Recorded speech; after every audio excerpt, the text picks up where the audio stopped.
Hi all, welcome back to my channel. ఈరోజు సింపుల్గా evening vlog మీతో షేర్ చేయబోతున్నానండి.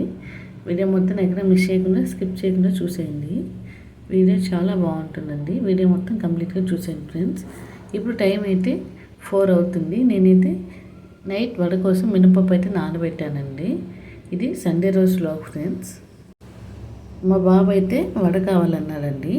అందుకే పప్పు అయితే నానబెట్టేస్తాను. ఆల్మోస్ట్ ఈ పప్పు నానబెట్టి కూడా 5 అవర్స్ అయితే అవుతుంది. నేను ఆఫ్టర్నూనే నానబెట్టానండి. వీటిని నానబెట్టిన తర్వాత క్లీన్ చేసేస్తున్నాను. ఒక 5-6 సార్లు నీట్గా శుభ్రం చేసుకోవాలండి.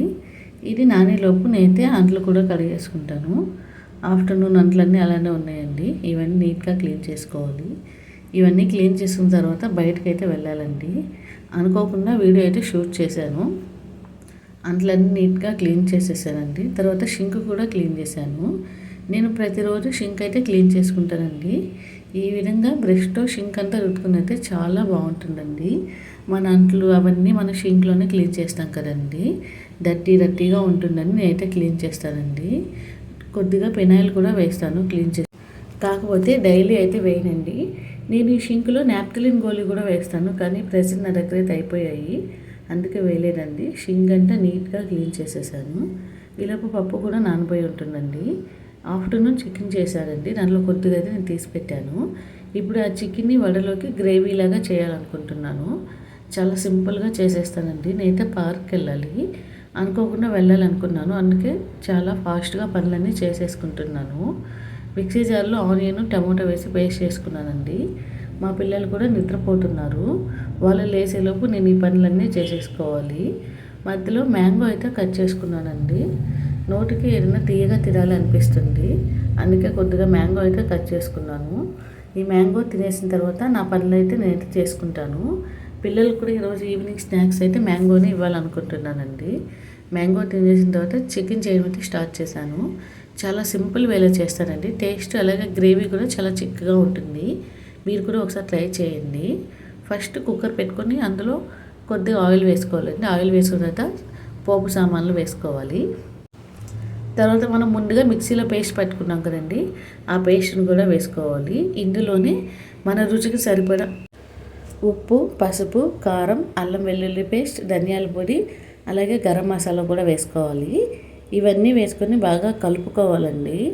ఆయిల్ అనేది సపరేట్ అయ్యేంత వరకు దీనిని సిమ్లో పెట్టుకొని ఈ విధంగా మూత అయితే పెట్టేసుకోవాలండి.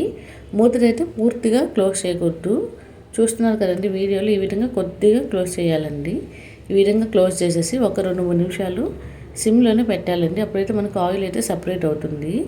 ఈలోపు నేను ఆఫ్టర్నూన్ ఉతికిన బట్టలు అయితే మర్తేసుకుంటానండి. నాకు మధ్యలో వీడియో తీయడానికి అస్సలు కుదరలేదు. ఆయిల్ అంతా సపరేట్ అయిపోయిన తర్వాత చికెన్ కూడా వేసుకొని మరొక 5 నిమిషాల పాటు సిమ్లోనే ఫ్రై చేసుకోవాలండి. చివరిగా మనకు కావాల్సినంత వాటర్ని యాడ్ చేసుకొని కొద్దిగా కసూరి మేతిని కూడా వేసుకొని కుక్కర్ మూత పెట్టేసుకోవాలి. ఒక 5 విజిల్లు వస్తే సరిపోతుంటుంది. చికెన్ అనేది పర్ఫెక్ట్గా కుక్ అవుతుంది. ఈలోపు ఈ బట్టలన్నీ మర్తేసుకుంటానండి. చాలా ఉన్నాయండి బట్టలు అయితే. ఇవన్నీ నీట్గా మర్తేసాను, కానీ ఇవైతే సర్దలేదండి. నాకైతే అంత టైం లేదు. మళ్ళీ పిల్లల్ని పార్క్ అయితే తీసుకెళ్ళాలి. ఈలోపు కుక్కర్ విజిల్ కూడా వచ్చేసిందండి. ఒక 5 విజిల్స్ అలా వచ్చేసిన తర్వాత స్టవ్ ఆఫ్ చేసేసాను. నేను పప్పు అయితే నానబెట్టాను కదండి, ఆ పప్పుని మిక్సీ పట్టేసుకున్నానండి. మళ్ళీ పిల్లలు వచ్చిన తర్వాత ఇవన్నీ కుదరదని ముందుగానే ప్రిపేర్ చేసుకుని అయితే పార్క్ అయితే వెళ్తున్నాను. తర్వాత పనులన్నీ అయిపోయిన తర్వాత నీట్గా కసువు కూడా చిప్పేసుకుంటున్నానండి. వెళ్ళేలోపు ఈ పనులన్నీ చేసుకుంటే వచ్చిన తర్వాత కొంచెం పీస్ఫుల్గా ఉంటుంది. పిల్లలు ఇంకా నిద్రపోతూనే ఉన్నారండి. అంతా చిమ్మేసుకొని నా పని అంతా అయిపోయిన తర్వాత పిల్లల్ని అయితే నిద్ర అయితే లేపుతాను. ఈ సెలవుల్లో ఎన్నిసార్లు చిమ్ముతున్నానండి నేనైతే రోజుకి దగ్గర ఒక 10-12 సార్లు చిమ్ముతూనే ఉంటాను. మా పిల్లలు చెత్త పోస్తూనే ఉంటారండి. ఇంకా సెలవులు కూడా అయిపోవచ్చాయిలేండి. ఒక 5-6 డేస్ అయితే ఉండేమో స్కూల్ పెట్టడానికి. కానీ స్కూల్స్ పెట్టిన వెంటనే క్లాసులు అయితే అంతగా జరగలేండి. ఈలోపు మా బుడ్డోడు కూడా లేచాడు, బయటకు వెళ్తున్నాడండి. కరెక్ట్ టైంకి అయితే లేస్తాడండి. వాడికి ఇష్టమైన స్విమ్మింగ్ ఇలాంటి వాటికైతే నిద్రపోయినా కూడా లేస్తాడు. అదే మనం ఎక్కడికన్నా వెళ్ళాలి, ఏదైనా చదవాలంటే మాత్రం అస్సలకి లేడండి. మనం లేపుతా ఉంటే ఎప్పుడో ఒక్కసారి అయితే లేస్తాడు. ఇంకా కసువు అయితే నీట్గా చిమ్మేసుకున్నాను. ఇలా మా బుడ్డ బాబు కూడా లేచింది. చూశారు కదండి పిచ్చిదానిలాగా ఎలా ఉందో. ఒక్కసారి అయితే వేసుకుంటుండండి నేను వద్దన్నా కూడా. ఇంకా పిల్లలు లేచిన తర్వాత మా పాపకి అయితే స్నానం చేయించేసాను. మా బాబు అయితే స్విమ్మింగ్ చేసిన తర్వాత చేస్తా అన్నాడండి. ఇంకా స్నానం చేపించేసి ఆ పోనీటైల్ అయితే వేసేసానండి.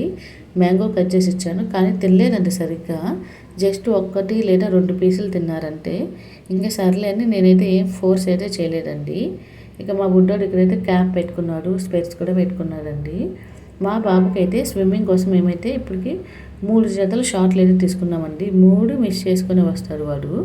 ఇవే కాదండి, ప్రతిసారి అలానే చేస్తాడు. ఒకసారి అయితే క్యాప్ పోగొట్టాడు, మరొకసారి అయితే స్పెక్స్ కూడా పోగొట్టాడండి. ఇక మేమైతే స్విమ్మింగ్ అయితే అందరం బయలుదేరామండి. ఎందుకంటే ఈరోజు మా వారి స్విమ్మింగ్ లాస్ట్ రోజు అండి.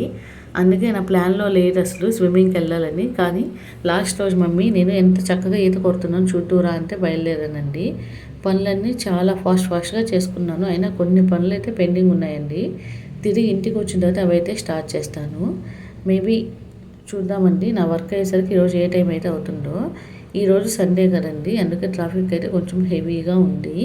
మా వారు అప్పుడప్పుడు నన్ను అయితే తిడతాడండి, ఈ పనులన్నీ నువ్వు చూసుకుంటే నేను పిల్లల్ని అయితే తీసుకెళ్తాను కదా స్కూటీ నేర్చుకొని. నాకు కూడా స్కూటీ వచ్చండి, అప్పుడు ఒకసారి నేనైతే నేర్చుకున్నాను, కానీ అంత పర్ఫెక్ట్గా అయితే రాదు. ట్రాఫిక్లో అయితే అస్సలు డ్రైవ్ చేయలేనండి. నేర్చుకుందాం అనుకున్న ప్రతిసారి ఈ ట్రాఫిక్ని చూస్తే ఆ నేర్చుకోవాలన్న ఉత్సాహం కూడా నాకైతే పోతుందండి. నాకు కొంచెం భయం, టెన్షన్ 2 ఎక్కువే. అందుకని చెప్పి నేనైతే స్కూటీ నేర్చుకోవడానికి కొద్దిగా వెనకాడుతున్నానండి. కానీ ఫ్యూచర్లో మాత్రం తప్పకుండా నేర్చుకొని పిల్లల్ని నేనే తీసుకెళ్ళాలండి. ఇకపోతే పార్క్ దగ్గరికి అయితే వచ్చేసాము. చూసారు కదండి ఎంత క్రౌడ్ ఉందో. సండే కదండి, చాలా అంటే చాలా క్రౌడ్ ఉంటుంది. సండే పార్క్ రావాలంటే నాకైతే చాలా చిరాకేస్తుందండి. ఇక పార్క్ అయితే వచ్చేసాము. పార్క్ వచ్చేసిన తర్వాత మేము లోపలికి అయితే వెళ్ళిపోయాము. మేమైతే స్విమ్మింగ్కి డైలీ వస్తాం కదండి, అందుకే పాస్ అయితే తీసుకున్నాము. టికెట్ తీసుకోకుండా ఆ పాస్ చూపిస్తే లోపలికి అయితే పంపించేస్తారండి. ఒక పాస్ మీద ఒక పేరెంట్ ఒక కిడ్ అయితే వెళ్ళొచ్చు. ఇక లోపలికి అయితే వచ్చామండి. ఈరోజు మా పాప ఏం ఆడుకుంటుందో నాకైతే డౌటేనండి. తను కూడా ఈ విధంగా చాలామంది జనాలు ఉంటే కొంచెం చిరాకు అనిపిస్తుందండి. పోయిన సండే కూడా వచ్చాము, కానీ అప్పుడైతే పాప అయితే ఏం ఆడుకోలేదు. ఈ సండే మాత్రం ఏం ఆడుతుందో చూస్తానండి నేను కూడా. ఫస్ట్ జారుడు బండి దగ్గరికి అయితే వెళ్ళిందండి. పాపకి పార్కులో ఉయ్యాలంటే ఇష్టం అండి, కానీ ఉయ్యాలనేది మామూలుగానే దొరకవు పార్కులో. ఇకపోతే సండే కదండి అసలు దొరకవండి. అలా కాసేపు ఒక 10-15 నిమిషాల వరకు జారుడు బండి అయితే ఆడుకుందండి. తర్వాత వచ్చేసింది, ఉయ్యాలు కావాలని అడిగింది. ఇక ఎక్కడ చూసినా ఉయ్యాలు అయితే అస్సలు ఖాళీ లేవు. అందుకే పాప అయితే ఉయ్యాలు అయితే ఊగలేదండి. కాసేపు ఈ విధంగా ఆడుకున్న తర్వాత మా వారి స్విమ్మింగ్ దగ్గరికి అయితే వెళ్ళాము. అంటే ఈరోజు లాస్ట్ రోజు కదండి, మళ్ళీ మా బాబుని అయితే స్విమ్మింగ్ జాయిన్ చేయాలి. కానీ మాకు ఊరెళ్ళే ప్లాన్ ఉందండి. మధ్యలో డిస్టర్బెన్స్ వస్తుందని చెప్పి ఒక 1 వీక్ అలా తర్వాత కడదాంలే ఫీజు అనుకున్నాము. ఫస్ట్ ఆల్రెడీ 1 మంత్కి అయితే కట్టేశామండి. ఈ రోజుతో లాస్ట్. ఈ పాప చూసారు కదండి, ఈ పాప అయితే మా పుట్టోడి ఫ్రెండ్ అండి. చాలా బాగా హెల్ప్ చేసింది మా వారికి స్విమ్మింగ్లో అయితే. మా బాబు బాగా నేర్చుకునేసరికి మళ్ళీ గ్యాప్ అయితే వచ్చేస్తుందండి. ఇద్దరిని చూస్తున్నారు కదండి, వీడే అండి మా బాబు. ఫ్యాట్ కానీ ట్యూబ్ కానీ ఏం లేదండి, చాలా చక్కగా స్విమ్ చేస్తున్నాడు. స్టార్టింగ్లో మేమైతే భయపడ్డామండి, వీడు అసలు చేయగలరా, భయపడతాడేమో అని. నాలాగే మా బాబుకు కూడా కొంచెం భయం ఎక్కువండి, కానీ చాలా చక్కగా నేర్చుకున్నాడండి. మా పాపను కూడా నేర్చుకోమన్నాము, కానీ అదైతే భయపడిందండి, అందుకే నేర్చుకోలేదు. కానీ ఇంకోసారి మా పాపను కూడా తప్పకుండా జాయిన్ చేస్తాము. మీరు చూస్తున్నారు కదండి, అది సాయిబాబా మందిరం యొక్క ఆర్చ్ అండి. చాలా పీస్ఫుల్గా ఉంటుంది. స్విమ్మింగ్ పూల్ పక్కనే కనిపిస్తుందండి బాబా గుడి అయితే. ఇక మా వారి స్విమ్మింగ్ అంతా అయిపోయిన తర్వాత మేమైతే ఇంటికి అయితే రిటర్న్ అయిపోయాము. ఇంటికి రిటర్న్ అయిపోయేటప్పుడు అయితే ట్రాఫిక్ ఇంకా ఎక్కువ ఉందండి. సండే కదండి, వెళ్ళేవాళ్ళు వచ్చేవాళ్ళు ఫుల్గా నిండిపోయారండి జనాలు అయితే. ఇక మేము పానీపూరి దగ్గరికి అయితే వచ్చామండి. అంటే ఇంక రేపు నుంచి బయటికి రాము కదా, మా వారి స్విమ్మింగ్ ఉంటేనే మ్యాక్సిమం బయటకు వస్తామండి, లేకుంటే అంత ఎక్కువగా ఏం మేము రావండి. ఇక్కడ చూసారు కదండి, ఈ పానీపూరి దగ్గర మనమే పానీ అయితే పట్టుకోవచ్చండి. మన ఇంట్లో వాటర్ ట్యాప్ ఉంటుంది కదా, ఆ విధంగా ఉంటుందండి. దీనిలో మనమే పానీ పట్టుకొని తాగొచ్చు. అందుకేనండి మా పాపకి ఇక్కడైతే చాలా ఇష్టం అండి, తనకు కన్వీనియంట్గా ఉంటుంది. అలాగే ఇక్కడ ధనియా, గార్లిక్, పుదీనా చాలా ఫ్లేవర్స్ ఉంటాయండి. పానీపూరి తినేసి ఇంటికైతే వచ్చాము. నేనైతే తినలేదులేండి. ఆల్రెడీ నేను పార్క్ బయలుదేరేటప్పుడు నాకైతే హెడేక్గా అనిపించింది. అప్పుడే ట్యాబ్లెట్ వేసుకోవాల్సిందండి, పొరపాటు చేశాను. ఇంకా పార్క్లో ఉన్నంతసేపు తలనొప్పి అయితే చాలా ఎక్కువ అనిపించింది. నాకైతే మైగ్రేన్ అయితే ఉందండి, అందుకే ఇంటికి వచ్చి అర్జెంటుగా ఒక ట్యాబ్లెట్ అయితే వేసుకున్నాను. ట్యాబ్లెట్ వేసుకున్న తర్వాత కొంచెం రిలీఫ్ అయితే వస్తుందని. ట్యాబ్లెట్ వేసుకున్నాక మా పాపకైతే స్నానం చేయించానండి. మనకి ఎంత బాగలేకపోయినా మన పనులు అయితే మనకు కామన్గా ఉంటాయి. తర్వాత మా బుడ్డోడు వెళ్ళి కటింగ్ కూడా చేయించుకొచ్చాడండి. విరాట్ కోహ్లీ కటింగ్ అంటే నేను అదే అడిగాను. మధ్యలో హెయిర్ అంతా అలాగనే ఉంది ఏంటంటే ఇది ఫ్యాషన్ మమ్మీ అని చెప్పాడు. ఇక ఇంటికి వచ్చిన తర్వాత వడలు అయితే వేస్తున్నానండి. చాలా అంటే చాలా తలనొప్పిగా వాంతింగ్ వచ్చినట్టుంది, కానీ తప్పదు కదండి, అందుకే వడలు అయితే వేస్తున్నాను. నేను వడలు వేసేది చూసి నాకే షాకింగ్ అనిపిస్తుందండి. బిఫోర్ మ్యారేజ్ నాకైతే అస్సలు రావు, రకరకాల షేప్లో వచ్చేయండి, కానీ ఇప్పుడైతే చాలా చక్కగా వేస్తాను. వడపిండి వడలు అయితే వేసేసానండి. ఆఫ్టర్నూన్ అన్నం కూడా కొంచెం ఉంది. మా పాప అన్నం తింటానండి. ఫైనల్గా వడ తింటా అంటే అది కూడా పెడతాను. మేడం మూడు అప్పటికి ఎట్లా మారుతుందో తెలియదు. వడలు అయితే వేసానండి. ఎక్కువైతే వేయలేదండి, ఒక 10-12 వరకు అయితే వేసాను. మళ్ళీ మిగిలిపోతే మార్నింగ్ తినడానికి కూడా అంతగా బాగోవండి, మెత్తగా అయిపోతాయి. ఇక వడలు అయితే వేసేసానండి. ఇది ఆఫ్టర్నూన్ మిగిలిన అన్నము. అలాగే ఆఫ్టర్నూన్ చికెన్ గ్రేవీ చేశానండి, లైట్గా గ్రేవీలా చేశాను, అది కూడా కొద్దిగా ఉంది. ఇకపోతే ఇది ఇప్పుడు నేను కుక్కర్లో చేశాను కదండి, ఆ చికెన్ కర్రీ అండి. నేను మీకు చూపించలేదు కదండి, చూసారు కదండి ఎంత చక్కగా వచ్చిందో. వడలోకి కొంచెం చిక్కగా ఉండాలండి, అందుకే నేను ఈ విధంగా చేశాను. అదేవిధంగా దోశలోకి అయితే మనం ఇంకొంచెం పలచగా అయితే చేసుకోవచ్చండి. టేస్ట్ అయితే చాలా బాగా వచ్చింది ఫ్రెండ్స్. తప్పకుండా మీరు ఈసారి ఈ పద్ధతిలో ట్రై చేయండి, ఖచ్చితంగా నచ్చుతుంది. ఇకపోతే పాపకి నేనైతే అన్నం పెట్టేశానండి. అన్నం పెట్టేస్తే నేను కూడా వడ అయితే పెట్టుకున్నాను. పెట్టుకోవడానికైతే 3 పెట్టుకున్నాను, కానీ తినలేకపోయానండి. ఒక్క తినేసానంటే తలనొప్పి అయితే తగ్గలేదండి. ఈ వ్లాగ్ కూడా నేను ఇక్కడితో ఎండ్ చేసిన ఫ్రెండ్స్. నచ్చితే తప్పకుండా లైక్ ఇచ్చి కామెంట్ చేసి మా ఛానల్ సబ్స్క్రైబ్ చేసుకోండి.